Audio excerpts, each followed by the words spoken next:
Olá! Todo ano, a Secretaria Municipal de Educação do Rio de Janeiro avalia cerca de 40 mil alunos do primeiro ano do ensino fundamental num teste de alfabetização em matemática. Na última edição do exame, chamado de Alfabetiza Rio, 25 alunos de uma escola pública no bairro de Santa Cruz, na zona oeste da cidade, conseguiram as melhores médias. O fato é ainda mais significativo se olharmos o contexto do CIEP 1º de Maio. Os alunos lá não são crianças de classe média ou ricas, mas muitas vezes são filhos de famílias pobres que vivem em favelas da região, algumas delas com sérios problemas de violência. Mas isso não impediu a professora Cacilda dos Santos e sua equipe de colocá-las em primeiro lugar na cidade. E é com a própria Cacilda que conversaremos hoje, em mais uma temporada do programa Entrevista, desta vez sobre os desafios de ensinar em suas múltiplas linguagens. Tudo bem, professora? Tudo bem. Então, qual é o segredo? Em primeiro lugar, tem que acreditar na educação como ação transformadora, tá? E acreditar no seu próprio potencial e no potencial dos alunos, porque não há fórmula de se trabalhar. O que há é um olhar diferenciado, tá? E a credibilidade de que, enquanto cidadão, facilitador de transformações, eu estou dando o meu melhor e lapidando diariamente o meu aluno. Mas como é que você coloca isso em prática? Porque a gente sabe o quanto é importante, e várias vezes a gente ouve o discurso de que, olha, é importante você acreditar no aluno, em cada um dos alunos, mas você ali na sua realidade de sala de aula, sabendo que alguns alunos vêm com uma história de vida que você não pode ignorar, aliás, nenhum aluno você pode ignorar a escola de vida, mas nesse caso específico, você tem que saber de onde eles vêm para trabalhar com as dificuldades deles. Como é que você coloca esse discurso em prática? Nós procuramos oferecer um ambiente letrado, né? Desde a educação infantil até o 4º ano. Em toda a sala de aula, nós temos o cantinho da leitura. E esse cantinho da leitura não se limita só à sala de aula, né? Em todo o corredor da escola tem as mesas literárias, em pontos estratégicos, né? Então, se uma criança passa para ir ao banheiro, quando ela volta, se algum livro daquele a chama atenção, ela já pega aquele livro e leva para a sala de aula e pergunta à professora se não pode contar aquela historinha. E então a gente prepara, né, um ambiente acolhedor desde o início do dia, né? Com rodinhas de leitura, e dali a gente começa a trabalhar, né, a oralidade, trabalhar as diversas habilidades daquela criança, né? Habilidade cognitiva, motora, perceptivas, habilidades que eles vão usar, né, na hora que tem que escrever um textinho, tem que recontar uma história, resolver um problema de matemática. Então, né, a gente trabalha com essa interdisciplinaridade, né, um gancho para outras disciplinas, né, outros conteúdos, digamos assim. E essa estratégia de colocar livros jogados na escola, deixar os livros ali na escola? A biblioteca existe, a sala de leitura, né, ela existe e ela proporciona um trabalho semanalmente, né? Tem o professor responsável pela sala de leitura e lá ele faz o trabalho. Fora isso, tem as mesas literárias. Então, são livros que são escolhidos para compor as mesas literárias. E esses livros, muitas vezes, ali o empréstimo não sai dali. O empréstimo sai da sala de leitura. É que o professor tem lá o controle, o registro de saída e de entrada dos livros. Mas o professor recebe bem essa ideia, porque eu também, pensando no lado do professor, às vezes você chega o aluno com um novo livro que quer ler em sala de aula e não é aquilo que ele quer trabalhar. Como é que vocês, como professores ali no CIEP 1º de Maio, lidam com isso? Então, nós fazemos rodinha de leitura no início, né, das atividades ou no final daquela atividade. Então, a gente arruma um tempinho para introduzir aquele livrinho que ele quis. Que ele escolheu. Que ele escolheu, exatamente. E às vezes a leitura é só um entretenimento, não é nada que a gente vá trabalhar. Tem sim a leitura que vai ser trabalhada, tá? Nós temos, inclusive, nós costumamos seguir as propostas da secretaria, e a proposta da secretaria, uma das propostas da secretaria é que trabalhe o caderno pedagógico, né? O caderno pedagógico, ele é um norteador para o nosso trabalho. A partir dali a gente pode ampliar os nossos conhecimentos, as nossas habilidades. Aquele texto do caderno pedagógico fica sendo texto para trabalhar o conteúdo. E o livro, né, das mesas literárias pode ser visto como um entretenimento. O cantinho da leitura. Porque o que é o cantinho da leitura? Aquele aluno que tem uma certa autonomia, ele termina o trabalho dele antes dos outros, ele vai até o cantinho da leitura, pega um livrinho e fica lendo. Dessa maneira vocês conseguem, o aluno que está mais avançado tem algo a mais, né?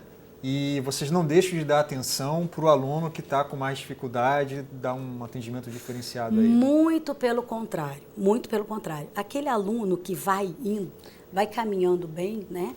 Ele é assistido por nós. Mas assim, a nossa preocupação maior, e quando eu digo nossa, é porque não é uma preocupação minha, é uma preocupação da escola como um todo, de toda a equipe. É justamente aquele aluno que está com uma certa dificuldade específica. Nos dias de planejamento, a gente se reúne com a coordenadora pedagógica e mais as professoras do segmento, do mesmo segmento. E ali a gente conversa justamente, troca a experiência e conversa justamente sobre esse aluno. Tá? Porque o nosso objetivo é alcançar todos eles e não só aquele que tem facilidade. Agora, eu tive a oportunidade de conhecer como jornalista o CIEP 1º de Maio e, olhando o local, a gente sabe que é um local, enfim, você tem ali favelas na região, é um local pobre, com poucos equipamentos culturais ao redor, e os alunos, a gente sabe também que não podemos ignorar o contexto da violência. Então, como é que vocês fazem para trabalhar assim, num dia difícil para a comunidade ou num dia difícil para o aluno? Como que vocês trabalham isso para não deixar que isso interfira no aprendizado? Então, você mesmo disse que você já esteve no CIEP e você deve ter percebido que são crianças felizes, né? São crianças assim que aparentemente não demonstram, não expressam, né, a realidade do cotidiano dele. A gente procura, assim, trazer, né, o aluno para a sala de aula zerado. Né? É uma maneira de descarregar. Faz ali um bate-papo de 15 minutos, mais ou menos. Aí fala dos sucessos, comenta o que a gente está pretendendo fazer ao longo da semana, enfim. E o aluno vai descarregando todas aquelas tensões. Quando ele chega para a gente, já não tem problema. Professora, fica claro no seu padrão de respostas que a gente está falando de um trabalho de equipe. O professor novo que entra lá, ele é treinado segundo algum método pedagógico? Como é que vocês passam isso? Como é que vocês fazem com que isso não seja o trabalho único de um professor, mas sim um trabalho de equipe que parece ser uniforme em todas as turmas? Como você mesmo disse, a minha turma conseguiu primeiro lugar ano passado, 2012. Mas a gente tem um histórico, né, de outros anos e cada ano é um professor diferente. Isso prova que a equipe toda, né, trabalha de uma mesma forma. Bom, nós temos uma coordenadora pedagógica, tá, a Sandra, que ela é muito especial. Tá? Ela tem o trabalho assim, de todo início de ano, ela preparar uma agenda, e aquela agenda ali, assim, você tem o seu um norteador para o seu trabalho. Aquela agenda, ela coloca as metas que planejamos para o ano, enfim. E nós trabalhamos com meta. E o lema, né, da nossa escola, não é só da nossa escola, eu acho que seria assim, para a vida, né? Seria organização, planejamento, ordem e disciplina. Isso é uma coisa que a gente preza muito na nossa escola. Eu lembro que quando eu fui fazer a reportagem a primeira reportagem que eu fiz sobre o CIEP 1º de Maio, foi uma dica da secretária municipal de educação, Cláudia Coxim, me falou, você tem que conhecer o CIEP 1º de Maio. Eu fui lá, fiquei encantado, realmente assim, vocês têm um cuidado assim, do girassol de plástico na entrada, tudo parece que tem uma função pedagógica, nada é por acaso ali. Mas aí eu voltei da escola e fiz uma pergunta só para a secretária. Depois eu marquei um horário com ela, mas eu falei, eu quero te fazer uma pergunta só. Por que toda escola não é assim? E aí agora eu quero fazer essa pergunta também para a senhora. Por que toda escola não é assim? Olha, fica difícil responder porque que toda escola não é assim, né? Mas, assim, eu acho que as coisas estão mudando, né? Prova disso são os resultados. Tem que acreditar que é possível, né? Tem que arriscar, tem que fazer. E além dos resultados em si, enfim, os resultados medidos nos testes têm dado ótimas avaliações, mas agora explorando um pouco tua sensação, tua sensibilidade de professor, como que você percebe que o projeto está dando certo, talvez pelos pais, pelas crianças? O que você já tem de resultados, de histórias de vida que vocês conseguiram influenciar de forma positiva? Então, a nossa escola tem um diferencial por ser horário integral, né? Isso facilita muito, o professor tem muito mais tempo com o aluno dentro de sala de aula. Você consegue desenvolver muito melhor o seu trabalho. Tá? Porque, assim, o que você não conseguiu fazer no turno da manhã, você faz no contraturno. Você não conseguiu alcançar aquela criança na parte da manhã, no contraturno ela tem as oficinas, porque na escola nós somos contemplados com os projetos de escolas do amanhã. Então, temos oficineiros. Então, a criança vai para a oficina. E a relação com a família? É muito boa. Os pais são muito presentes, atuantes, e é claro que isso é um trabalho, é um processo, nada acontece da noite para o dia.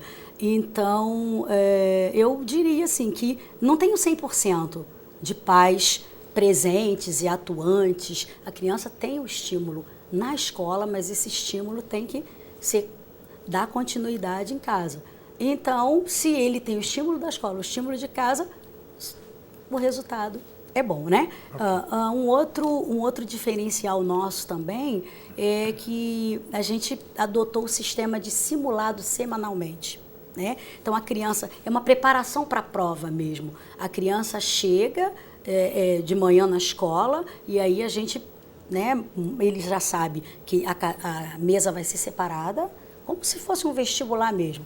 Né? As cadeiras enfileiradas, separadas, ele só pode usar lápis e borracha. E ali ele tem que dar o melhor dele, porque aquilo ali é uma preparação para a prova. Então, terça-feira, a escola inteira está fazendo simulado, desde a educação infantil até o 4º ano. Os aplicadores da prova do Alfabetiza Rio, assim, pelo menos na minha sala, elas elogiaram muito a postura deles para fazer a prova.